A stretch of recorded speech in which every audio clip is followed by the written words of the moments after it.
चाय से लेकर डिनर डिप्लोमेसी, यह है केदारनाथ उपचुनाव का निचोड़। सियासी मायने तलाशे जा रहे हैं। पूर्व मुख्यमंत्री और कांग्रेस के दिग्गज नेता हरीश रावत ने एक सियासी तीर छोड़ा केदारनाथ की सियासी रणभूमि से, और वो तीर क्या वाकई निशाने पर लगा? समूची बीजेपी एक्टिव हो गई, क्योंकि हरीश रावत अगस्त मुनि में केदारनाथ की दिवंगत विधायक स्वर्गीय शीला रानी रावत के आवास पर पहुंच गए। शीला रानी रावत बीजेपी की विधायक, जिनका निधन हुआ और उसके बाद यह उपचुनाव हो रहा है। हरीश रावत क्यों गए? हरीश रावत इसलिए गए उनके घर, क्योंकि दिवंगत शीला रानी रावत जो विधायक थी, उनकी बेटी ऐश्वर्या रावत, उन्हें बीजेपी ने टिकट नहीं दिया और वो नाराज बताई जा रही। हरीश रावत ऐश्वर्या रावत के घर पहुंच गए। चाय की चुस्कियां लेते हुए तस्वीरें वायरल हुई, और जैसे ये तस्वीरें बीजेपी के घर तक पहुंची, सियासी हड़कंप मच गया, क्योंकि ऐश्वर्या रावत कल तक बीजेपी की टिकट की दावेदार थी। पार्टी ने आशा नोटियाल को टिकट दे दिया, और ऐसे में ऐश्वर्या रावत की नाराजगी की खबरों के बीच हरीश रावत का ऐश्वर्या रावत के घर पहुंचना सियासी हड़कंप ले आया, सियासी पारे को बढ़ा दिया। बीजेपी को जैसे ही भनक लगी, तुरंत पूरा सिस्टम एक्टिव हुआ। ऐश्वर्या रावत के घर पहुंच गई बीजेपी की प्रत्याशी आशा नोटियाल, और तस्वीरें सामने आई डिनर की, क्योंकि बीजेपी ने डिनर फिक्स करवा दिया। दोनों की डिनर करते हुए तस्वीरें सामने भी आ गई, यानी चाय से लेकर डिनर डिप्लोमेसी। पहले रिपोर्ट देखिए, फिर सीधा रुक कर रहे हैं मेहमानों की तरफ।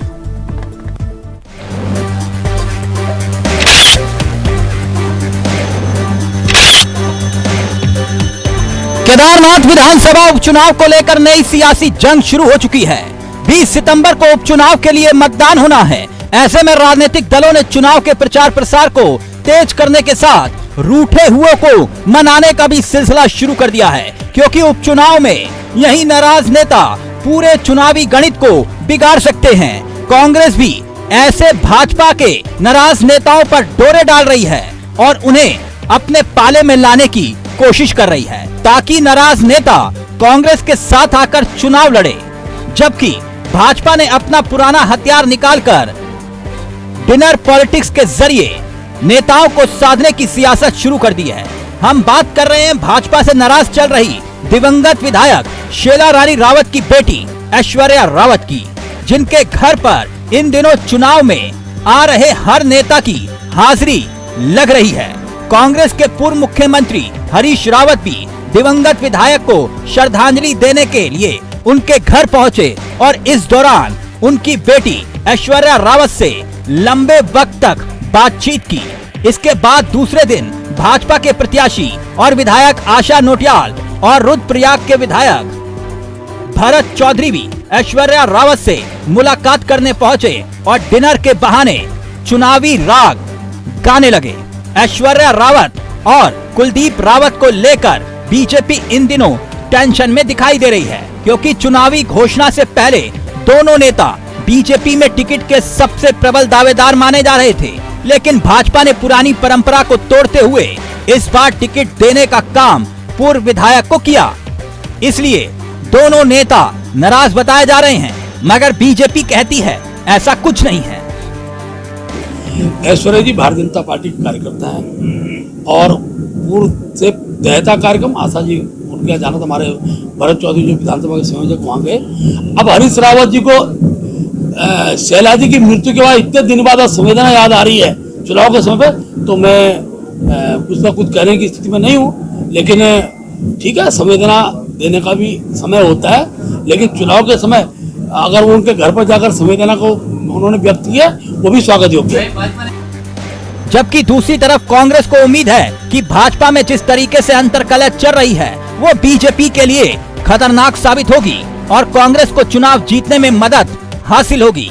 कांग्रेस को भरोसा है कि कांग्रेस जिन मुद्दों के साथ चल रही है, ऐसे में भाजपा के नाराज नेता भी कांग्रेस का साथ देंगे। नहीं, एक तरफा मुकाबला है, कोई चुनौती नहीं है। भारतीय जनता पार्टी की छटपटाहट आप देखिए तो सही, किस तरह से आईटी सेल उनका दुष्प्रचार कर रहा है। माननीय पूर्व मुख्यमंत्री हरीश रावत जी के बयानों को तोड़ मरोड़ कर लगाया जा रहा है। उधर दूसरी तरफ पुराने सारे गड़े मुर्दे उन्होंने उखाड़ दिए तुष्टीकरण करने के लिए। एक तरफ प्रदेश अध्यक्ष महेंद्र भट्ट को अपने फेसबुक अकाउंट से फोटो वायरल करनी पड़ रही है आशा नौटियाल और शैला रानी रावत जी की पुत्री ऐश्वर्या रावत जी के साथ में भोजन करने की। तो ये बताता है कि भारतीय जनता पार्टी का सुपड़ा साफ होते हुए वहां साफ दिखाई पड़ रहा है। केदारनाथ विधानसभा का उपचुनाव जहां उत्तराखंड में सियासी गर्मी को बढ़ाने का काम कर रहा है, तो वहीं दिल्ली की निगाहें भी अब उपचुनाव में लगी हुई हैं, क्योंकि केदारनाथ का संदेश उत्तर भारत में ही नहीं बल्कि देश के कोने कोने तक पहुंचेगा। इसलिए भाजपा हो या फिर कांग्रेस, दोनों इस उपचुनाव को जीतना चाहते हैं। अभय कैंथुरा, इंडिया वॉइस, देहरादून। तो ये तस्वीरें उस वक्त की हैं जब हरीश रावत ऐश्वर्या रावत के घर पहुंचे और उसके बाद सियासी खेल शुरू हो गया। अब सियासत के इस खेल में कौन जीतेगा कौन हारेगा ये केदारनाथ की जनता तय करेगी, लेकिन अब केदारनाथ की लड़ाई दिलचस्प हो चली है। इस वक्त हमारे साथ मेहमान कार्यक्रम का हिस्सा बन रहे हैं, उनसे आपका परिचय करवा देते हैं। गजेंद्र रावत जी हमारे साथ जुड़ गए हैं, वरिष्ठ पत्रकार हैं, उत्तराखंड की सियासत को बहुत करीब से जानते समझते आए हैं। हमारे साथ बीजेपी के चेहरे ध्रुव रतोला जुड़ गए हैं, जो कि युवा चेहरे हैं पार्टी के, और साथ ही साथ कुछ ही देर में तीसरी खिड़की भी अभी खुलेगी और उसमें भी एक और चेहरा आपको कांग्रेस का दिखाई देगा। गजेंद्र जी, मेरी आवाज आ रही है? जी हाँ। गजेंद्र जी, आपकी सियासत की थ्योरी बड़ी दिलचस्प होती है, जरा हमारे दर्शकों को यह समझाइए कि ये हरीश रावत का एकाएक केदारनाथ पहुंचना अगस्त मुनि में ऐश्वर्या रावत के घर और फिर उसके बाद पूरी बीजेपी का एक्टिव हो जाना, इसके सियासी मायने क्या हैं? चाय और डिनर। दरअसल 2017 के चुनाव में ये बात की चर्चा थी कि हरीश रावत खुद वहां से चुनाव लड़ेंगे, लेकिन अहम वक्त पर उन्होंने वहां मनोज रावत को मैदान में उतारा। हो सकता है कि वो जो 2013 में जो विजय बघेला के मुख्यमंत्री थे और भीषण केदारनाथ की आपदा के बाद विजय बघेला का बयान आया था कि अगले 10 साल तक यात्रा नहीं चल पाएगी, और उसके बाद उनकी पार्टी ने विजय बघेला को मुख्यमंत्री कुर्सी से हटाया और 1 साल में यात्रा शुरू हो गई। वर्तमान जो सिनेरियो है वो ये कहता है कि ये जो चुनाव है, ये चुनाव पूरी तरह उन्हीं भावनाओं पर खेला जा रहा है जिनके लिए सियासत जानी जाती है। मतलब जो चुनाव अभी कुछ दिन पहले आपको हिंदू मुसलमान, भारत पाकिस्तान, मंदिर मस्जिद मजार डेमोग्राफी के नाम पर चल रहा था, कांग्रेस पार्टी इस चुनाव को पूरी तरह से केदारनाथ पर लेकर आ गई है। वो जगह जगह जाकर जिस प्रकार से केदारनाथ मंदिर की दिल्ली ब्रांच खोलने का मुद्दा बना रहे हैं, वो केदारनाथ मंदिर के सोने का पीतल होने को मुद्दा बना रहे हैं, पुनर्निर्माण के नाम पर बुलडोजर चलाने को मुद्दा बना रहे हैं, वो ये जो तमाम इश्यूज हैं इन पर उनका फोकस है। और एक और बात, वो जितने भी कांग्रेस के नेता वहां वोट मांग रहे हैं उनकी ओर से ये कहा जा रहा था कि केदारनाथ यात्रा को डिस्टर्ब किया गया और लाखों की संख्या में लोगों को जो है डाइवर्ट करके जो है दूसरी जगह भेजा गया। ये भी बताया जा रहा है कि ये पहली बार है कि जब रजिस्ट्रेशन सिस्टम शुरू हुआ तो उसके कारण हजारों लोग जो है बिना यात्रा किए वापस भी गए। ये तो इशू है कांग्रेस का, जिस प्ले ग्राउंड पर वो जो बैटिंग कर रही है। अब मामला ये भी दूसरा ये आया वहां पर कि आज 11 तारीख हो गई। 11 तारीख होने के बावजूद अभी तक वहां पुष्कर सिंह धामी का कोई रोड शो नहीं हुआ, महेंद्र भट्ट की कोई बड़ी जनसभा नहीं हुई। 40 स्टार प्रचारकों की लिस्ट जारी की गई थी। वो केदारनाथ विधानसभा के भाजपा के कार्यकर्ता उन 40 लोगों को ढूंढ रहे हैं कि वो कब मैदान में उतरेंगे, कब प्रचार करेंगे, और किस प्रकार से वोट मांगेंगे। नहीं गजेंद्र जी, मैं एक बात समझना चाह रहा था कि ऐश्वर्या रावत के घर हर कोई बीजेपी और कांग्रेस का नेता कुंडी खटखटा रहा है कि भाई दिखाने के लिए कि वो हमारे साथ खड़े हैं, उसका कुछ असर पड़ेगा चुनाव में या फिर ये सिर्फ मामला फोटो तक ही सीमित है? मेरा मानना है कि चूंकि शैला रानी रावत पहली बार कांग्रेस के सिंबल पर विधायक बनी थी, ठीक, ये स्पष्ट है। हाँ। उसके बाद वो दल बदल हुआ, वो दूसरी पार्टी में चली गई। हाँ। और अभी तक भारतीय जनता पार्टी कांग्रेस के जो लोग हैं, इन्होंने अभी तक जितनी भी पॉलिटिक्स करी है, उस पॉलिटिक्स में जिस विधायक की मौत हुई है उसके परिवार से टिकट दिया गया, ठीक। अब वो टिकट नहीं दिया तो हो सकता है कि इसीलिए ऐश्वर्या राय को जो है सेंटर में लाया जा रहा हो। और ऐश्वर्या रावत ने लगातार 2-3 ट्वीट उनके मार्केट में है, वो बड़ा वेदना प्रकट करती है। वो कह रही है कि मैं अपनी माँ के सपनों को पूरा नहीं कर पा रही हूँ, वो कह रही है कि मेरे साथ धोखा हो गया है। बहुत सारे ट्वीट उनके हैं जो सोशल मीडिया में चल रहे हैं। यानी आप भी मानते हैं कि इसका असर पड़ता है चुनाव में और पड़ेगा? अगर इसका असर नहीं पड़ता तो हरवंश कपूर की पत्नी को क्यों टिकट दिया जाता? प्रकाश पंत की पत्नी क्यों टिकट दिया जाता? और जो इनके जीएल साहब है उनकी पत्नी को क्यों टिकट दिया गया? यहाँ पर सुरेंद्र सिंह चीरा के भाई क्यों टिकट दिया गया? बिल्कुल, इन चीजों का असर पड़ता है, पड़ता है, इसलिए तो उनके परिवार से टिकट दिया गया। ठीक, ध्रुव जी आवाज आ रही है मेरी? बिल्कुल तिलक भाई, राम राम। तो मामला सेट हो गया, डिनर में सब ओके हो गया, ऐश्वर्या मान गई? देखिए, मैं लास्ट डिबेट में भी आपको कह रहा था तिलक भाई, all is well between our party, और हमारा बहुत अच्छा है। हमारे सबसे सीनियर लीडर आशा जी की नेता कर रही है, 2 बार की विधायक है, पूर्व में रही है और वर्तमान में महिला मोर्चा के प्रदेश अध्यक्ष है।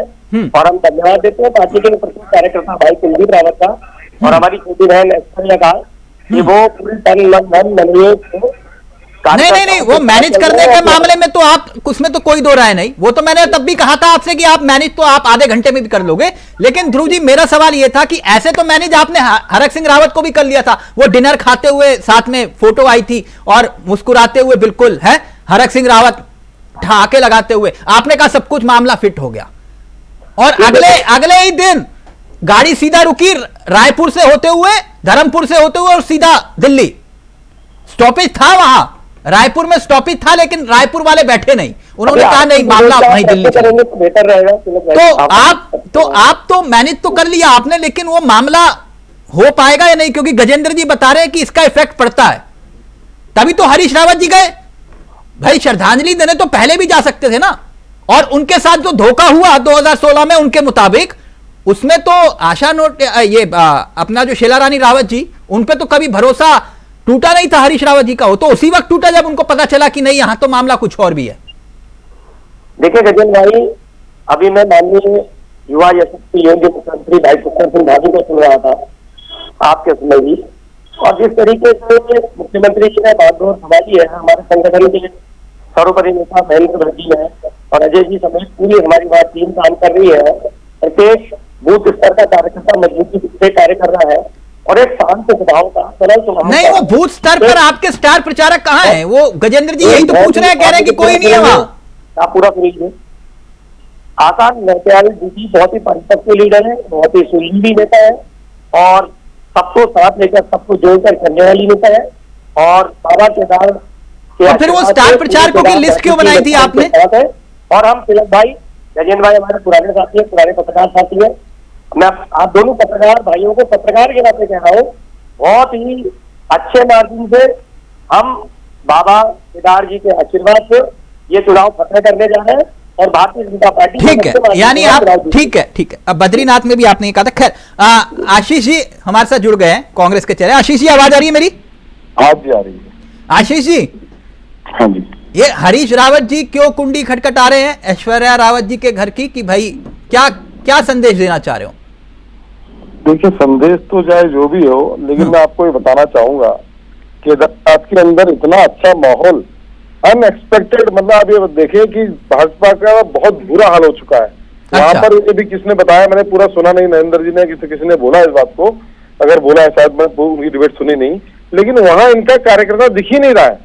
वहां बहुत बुरे हाल में है भारतीय जनता पार्टी और विकसित बाबा केदार का कांग्रेस पार्टी को आशीर्वाद मिलेगा और हमारा कैंडिडेट जीतेगा और एक अच्छा मैसेज जाएगा। नहीं नारे नहीं, मैंने सवाल जो किया उसका उत्तर दीजिए ना, आप नारे क्यों लगा रहे हो? ये ऐश्वर्या रावत के साथ फोटो खिंचवा के क्या हासिल करना चाह रहे हो, ये बताओ? वो बीजेपी के साथ डिनर कर रहे हैं और आपके साथ फोटो खिंचवा रहे, चाय पीते हो। ये भी बताना चाहूंगा कि वहाँ तो आशा के अंदर भी बड़ी निराशा है। आशा रावत भी निराशाजनक स्थिति में बैठी हुई है, उन्होंने पहले ही हार मान ली है, तो वहाँ की स्थिति अलग है। और देखिए, हम नेता है हमारे वो अपने रावत जी, वो सबसे मिल सकते हैं, जाते हैं, बात करते हैं, उससे क्या दिक्कत है? वो तो प्रदेश के नेता हैं, कोई ऐसे थोड़ी। नहीं, ये देहरादून से जो उन्होंने सियासी तीर जो अगस्त मुनि से केदारनाथ से छोड़ा, देहरादून में आकर सीधा निशाने पर लगा, नहीं आशीष भाई? निश्चित देखें, वहाँ की जनता हो चाहे भारतीय जनता पार्टी का कार्यकर्ता हो, हाँ, वो कांग्रेस के साथ खड़ा है। नहीं, ऐश्वर्या रावत के घर गए क्यों, मैं ये जानना चाह रहा हूँ। अरे ऐश्वर्या रावत जी ने चाय पे बुलाया होगा तो चले गए होंगे। अच्छा, बुलाया होगा, मना थोड़ी करेंगे वो जगह। ये ध्रुव भाई ये तो कह रहे बुलाया ऐश्वर्या रावत ने चाय पे हरीश रावत जी को। मैं आपसे क्या कह रहा हूँ, बहन ऐश्वर्या पूरे मनोयोग से दीदी आशा नौटियाल को चुनाव लड़ा रही है और हरदा बहुत सीनियर लीडर है, जिन बुलाए मेहमान बनकर उनको नहीं जाना चाहिए। अब किसी की पॉकेट में कोई सीनियर लीडर आ ही जाएगा सर, बिन बुलाए आप उनके 10-11 मेहमान ले गए, बिन बुलाए उनके 11 नेता ले गए आप, फिर सर वो बिन बुलाए चाय पीने भी नहीं जा सकते? नहीं ध्रुव भाई, अपनी तो देवो पहाड़ की परंपरा है, और पहाड़ में जब आप आएंगे तिलक भाई मुझे भीमताल वाले घर आइए, हल्द्वानी आइए, यहाँ देहरादून में मिलिए, तो मैं हूँ गजेंद्र भाई है, आशीष भाई, आपको चाय तो जरूर ही पिलाएंगे, है ना? चाय पीना पिलाना कोई नहीं, हमें पता है सर, लेकिन आप भी जानते हैं हरीश रावत यूं तो गए नहीं होंगे। ध्रुव भाई, आप तो बहुत बेहतर तरीके से समझते हो, हरीश रावत ऐसे तो गए नहीं होंगे। मैं आपसे कहता रहा हूँ, अब कोई दिन बनाए मेहमान खुद ही चले जाए तो क्या अपनी चौकट से कोई इसे वापस लौटाएगा? ये भाजपा का हाल है, बिना बुलाए मेहमान। जैसे मोदी जी गए थे पाकिस्तान बिरयानी खाने के लिए, ये आपका कल्चर है बिना बुलाए जाने का, कांग्रेस पार्टी का कल्चर नहीं है। अब आप तो इतना ही नहीं पता, मोदी जी पंडित जी इतने पुराने प्रचारक रहे हैं, आप उनको बिरयानी खाने वाला बोल रहे हैं? प्रधानमंत्री पंडित जी बिरयानी खाने जाते हैं प्रधानमंत्री जी, आपको क्या बोलूं मैं? देखिए, आप इससे आप हमें बोल क्या सकते हो? आपको केदारनाथ की जनता को बोलो, और आपके कार्यकर्ता कांग्रेस पार्टी के प्रचार में लगे हुए हैं। भारतीय जनता पार्टी का कार्यकर्ता कांग्रेस का प्रचार कर रहा है, वो भारतीय जनता पार्टी की पॉलिसी से नुकसान हो चुका है। भारतीय जनता पार्टी के जो कुकर्म इन्होंने किए हैं, जो मंदिर में सोना चोरने का काम इन्होंने किया है, उससे परेशान हो चुका है इनका कार्यकर्ता, क्योंकि इनका कार्यकर्ता भी होता है जो सनातनी कार्यकर्ता है। गजेंद्र जी रहेंगे, एक मिनट आशीष भाई, एक मिनट आशीष जी, बाकी सब तो ठीक है, वो प्रभारी जी आपकी पता नहीं कहाँ है, वो आए कि नहीं है अभी? अभी हम वहीं जा रहे हैं, रास्ते में। अच्छा, चलिए बहुत मुबारक हो आपको, आखिरकार प्रभारी आई गई आपकी, है? सह प्रभारी आए। अरे सह प्रभारी आए, प्रभारी नहीं आए ना अभी? हाँ जी, हाँ, मैं करेक्ट कर लेता हूँ, क्योंकि प्रभारी जी को तो शायद मालूम है कि चुनाव है। तो कल को आप बोलते कि आपने बोला प्रभारी आ गए। अच्छा, मुझे लगा कि शायद प्रभारी जी आ गई, तो मैंने इसलिए बधाई दे दी थी आपको, बधाई वापस ले ली मैंने। नहीं, भी बधाई है, सह प्रभारी जी ने मोर्चा। नहीं, सह प्रभारी से चुनाव में काम चलाओ, ठीक है, आपके लिए क्या जरूरत है, प्रभारी आए ना आए कोई दिक्कत नहीं। वाले लोग हैं। नहीं आशीष जी, ठीक है, पूरे कार्यकर्ताओं को झोंक दिया, लेकिन प्रभारी का कोई इंटरेस्ट नहीं, लेकिन फिर भी कह रहे हो, ठीक है, बहुत बढ़िया। लेकिन गजेंद्र जी, ये जो लड़ाई लड़ी जा रही है, और हरीश रावत ने ठीक वो उसका भी उत्तर मैं आपसे लूंगा, जो एक और इससे पहले सियासी तीर छोड़ा था, बोले कि बीजेपी में 2 टीमें काम कर रही हैं, एक जो बीजेपी को जिताना चाहती है और दूसरी जो कि हराना चाहती है, और ताकि सूबे में सियासी तूफान आए। और अब एक नया, यानी गुरु चेले वाली कहानी भी है, क्योंकि मनोज रावत को टिकट दिलाने के लिए हरीश रावत ने पूरा जोर लगाया। ये फैक्टर जरा समझाइए। निश्चित रूप से हरीश रावत की पहली चॉइस वहां पर मनोज रावत ही थे, और जहां तक आपका कहना कि वो ऐश्वर्या रावत के घर गए हैं, हरीश रावत इन चीजों को बहुत बेहतर ढंग से जानते हैं। और ये सिर्फ आज नहीं है, जिस दिन शैला रानी रावत की मौत हुई थी, उनकी डेड बॉडी को भारतीय जनता पार्टी के रुद्रप्रयाग कार्यालय में ले जाया गया था, उस दिन वहां सबसे पहले पहुंचने वाले नेताओं में गणेश गोजवाल पहले नंबर पर थे। तो ये वो भी जानते थे इस बात को कि आने वाले समय में जो ऊंट है किस कदर बैठेगा। जो आपने और बातें रखी है कि ये किस दिशा में चीजें जा रही हैं, तो भारतीय जनता पार्टी के ये तमाम लोग जो आज ऐश्वर्या रावत के पास आशा नौटियाल कैंप हो गई, इसके अलावा बहुत आश्चर्यजनक रूप से महेंद्र भट्ट दिल्ली, पंजाब, चंडीगढ़ में वहां पर बस सेवा शुरू करने वाले हैं। उनकी इस प्रकार की कोशिश है कि 2-2.5 हजार ऐसे लोगों को केदारनाथ में वोट डालने लाया गया है, जो हमारे लोग नौकरी पेशा करने वहां गए हैं। तो उनको शायद इस बात का भान हो गया है कि जिस प्रकार से पूरी ताकत लगाने के बावजूद, पूरी सिंपैथी के बावजूद, जो जिस बागेश्वर के उपचुनाव में जब चंदन नाथ दास की मौत हुई थी, उनकी पत्नी को टिकट दिया गया था, इसके बावजूद वहां जीतने के लिए जो मार्जिन था वो सिर्फ 2200 पे आकर अटक गया था। तो हो सकता है कि भारतीय जनता पार्टी के जो लोग जो माइक्रो मैनेजमेंट के लिए जाने जाते हैं, वो इसीलिए अब दिल्ली, पंजाब, हरियाणा, भाई ये बेचैनी, ये जो गजेंद्र जी कह रहे हैं बेचैनी दिखाई दे रही है बीजेपी में, बहुत बड़ी एंजाइटी है। आप सभी केदारनाथ के वोटर्स को फोन करके कह रहे हो कि वोट डालने आना, दिल्ली वालों को पंजाब में जो है, ऐसा है क्या? नहीं, फोन नहीं कर रहे हैं। महेंद्र भट्ट ने वहाँ बाकायदा मीटिंग करी है बहुत सारी। हाँ, दिल्ली में तो बहुत सारी मीटिंग की है। वो पंजाब भी गए, चंडीगढ़ गए, उन्होंने बहुत सारी सभाएं करी। ऐसा है ध्रुव भाई, मतलब इतनी बेचैनी है क्या? साथ में उनको मालूम है जो स्थिति अभी बद्रीनाथ में हो गई थी, जो मंगलौर में हो गई थी, वही केदारनाथ में हो गई। निश्चित रूप से बोलिए प्लीज जल्दी से, वो बहुत कठिन होने जा रहा है और इनकी चुनौती बढ़ने वाली है। देखिए, गजेंद्र रावत जो बोल रहे हैं हमारे मित्र, स्पेकुलेशन पर आधारित बातें कर रहे हैं कि ऐसा होगा तो ऐसा होगा, ठीक है। प्रदेश के अध्यक्ष नहीं, वो ये नहीं कह रहे ऐसा होगा, नहीं, वो कह रहे हैं आपके नेता गए प्रदेश अध्यक्ष वहां। अरे ये बताइए ना, पहाड़ का आदमी वो अगर कहीं भी रह रहा है तो पहाड़ी है, तो हमारा वोटर से संवाद करना सीधा प्रदेश। अच्छा, हर चुनाव में ऐसे ही जाते हो आप? आपके प्रदेश अध्यक्ष ऐसे ही जाते हैं? भाई बोलने नहीं देंगे तो फिर आप मुझे नहीं, बोलिए सर, नाराज मत होइए। गजेंद्र जी ने बहुत टेक्निकली बहुत वाजिब सवाल उठा लिया। नहीं कह रहा हूँ, उसका उत्तर हमारे प्रत्येक मतदाता केदारनाथ का आदरणीय है, पूजनीय है और महान जनता केदारनाथ की, वहाँ का प्रत्येक वोटर हमारे लिए सम्मानित है।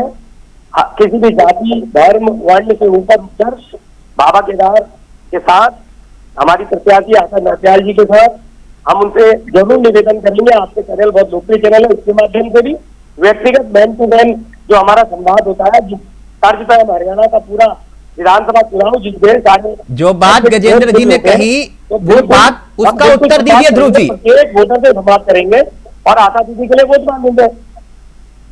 ये सामान्य बात है जो बात वो कह रहे हैं जी। आपके प्रदेश अध्यक्ष जो है दिल्ली से लेकर पंजाब तक में मीटिंगें कर रहे हैं, चंडीगढ़ में मीटिंग कर रहे हैं। तिलक भाई, हमारे अप्रवासी प्रदेश के वो बने हुए हैं प्रपोज, पन्ना प्रमुख बनाया कि नहीं बनाया ध्रुव भाई? प्रदेश में हमारे अप्रवासी प्रपोज केदारनाथ में पन्ना प्रमुख बनाया ना? विदेश के पन्ना प्रमुख तो बहुत पहले बन गए। अच्छा, मैंने वो कंफर्म कर रहा था, बस नाराज मत हो। गजेंद्र जी फाइनल, प्लीज जल्दी से। दरअसल इशू ये है, हाँ, ये चुनाव गले की फांस बन गया है दोनों के लिए, ये बीजेपी के लिए भी, कांग्रेस के लिए भी। और कुछ दिन तक तो ये लग रहा था कि ये चुनाव जो है मनोज रावत वर्सेस आशा नौटियाल है, लेकिन जिस प्रकार के सेंटिमेंट क्रिएट किए जा रहे हैं, जिस प्रकार से कांग्रेस पार्टी केदारनाथ के दिल्ली ब्रांच को मुद्दा बना रही है, सोना और पीतल का मुद्दा बना रही है, वहां का जो बुलडोजर चलाएगा उसको मुद्दा बना रही है, और शैला रानी रावत की बेटी को टिकट न देने को लेकर उसको भी उन्होंने मुद्दा बनाया। तो मुझे लग रहा है कि पूरा एक ऐसा सेंटिमेंट क्रिएट किया जा रहा है कि भाई बाबा केदार धाम का जो दूसरा ब्रांच खोलने का जो प्रयास किया गया था, वो एक बड़ा मुद्दा है। और मेरा मानना है कि अगर यही मुद्दे कांग्रेस पार्टी आखिरी समय तक जो है लोगों के बीच बनाने में कामयाब रही, तो आने वाला जो ये जो चुनाव का परिणाम होगा, ये निश्चित रूप से आशीष जी बहुत बड़ा मैसेज होगा। आशीष जी, 2027 जल्दी से छोटा सा कमेंट आपका। आशीष जी, मेरी आवाज आ रही है ना? बिल्कुल। ये कुलदीप रावत के घर भी कुंडी खटखटाओगे चाय पीने के लिए, या फिर मामला वहीं तक ही है? जहाँ तक संभव हो सकता है सब जगह कुंडी खटखटा चुके हैं।